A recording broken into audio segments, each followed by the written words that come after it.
Pulwama attack ಆದಂತ ಸಂದರ್ಭದಲ್ಲಿ ಅದನ್ನ ಯಾವ ರೀತಿ ಭೇದಿಸಿದ್ರಿ? ನಾನು ಅವತ್ತು ಪ್ರೆಸೆಂಟ್ ನಾನು ಡ್ಯೂಟಿಯಲ್ಲಿದ್ದೆ. ರಾತ್ರಿ ಎಲ್ಲ ಕಂಪ್ಲೀಟ್ ಫೈರಿಂಗ್ ವಾಪಸ್ ಬರ್ತೀವೋ ಇಲ್ವೋ ಅಂತ ನಮಗೆ ಒಂದು ಡೌಟ್ ಇದೆ. ಸಂಪೂರ್ಣವಾಗಿ ಮನೆ ಅದನ್ನ ಸುಟ್ಟಾಗ್ಬಿಡ್ತದೆ. ತುಂಬಾ ದುಃಖ ಆಯ್ತು. ಈಗ ಮನುಷ್ಯ ಎಲ್ಲಿದ್ರು ಸಾಯ್ತಾನೆ, ಮನೆಯಲ್ಲಿದ್ರು ಸಾಯ್ತಾನೆ, ಅವನು ಆಕ್ಸಿಡೆಂಟ್ ಆಗೋ ಸಾಯ್ತಾನೆ.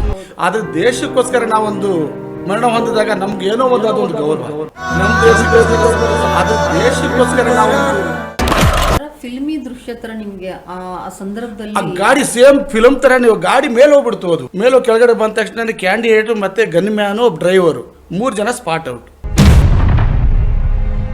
ಇಂಡಿಯಾದ ಲಾಸ್ಟ್ ಬಾರ್ಡರ್ ಕುಪ್ವಾರ, ಅದು ಲಾಸ್ಟ್. ಅಲ್ಲಿಂದ ನಾವು ಪಾಕಿಸ್ತಾನದ ಪೋಸ್ಟ್ಗಳೆಲ್ಲ ಕಾಣ್ತಾವ. ಅಲ್ಲಿಂದ ಚಿಕ್ಕ ಚಿಕ್ಕ ಮಕ್ಕಳು ಕೂಡ ಕಲ್ಲು ಎಸೆಯೋದು, ತೊಂದರೆ ಮಾಡೋದು. 10,000 ಜನ ಕಲ್ಲು ಹಿಡ್ಕೊಂಡು ಅವ್ರ ಕಲ್ಲು ಲೋಡ್ಗೊಟ್ಲೆ ತಂದ್ಬಿಟ್ಟು ಅವರು ಸ್ಟಾಕ್ ಮಾಡ್ಕೊಂತಿದ್ರು. ಮೊದ್ಲೇನೆ ಒಬ್ಬ ಮನುಷ್ಯನಿಗೆ 500 ರೂಪಾಯಿ.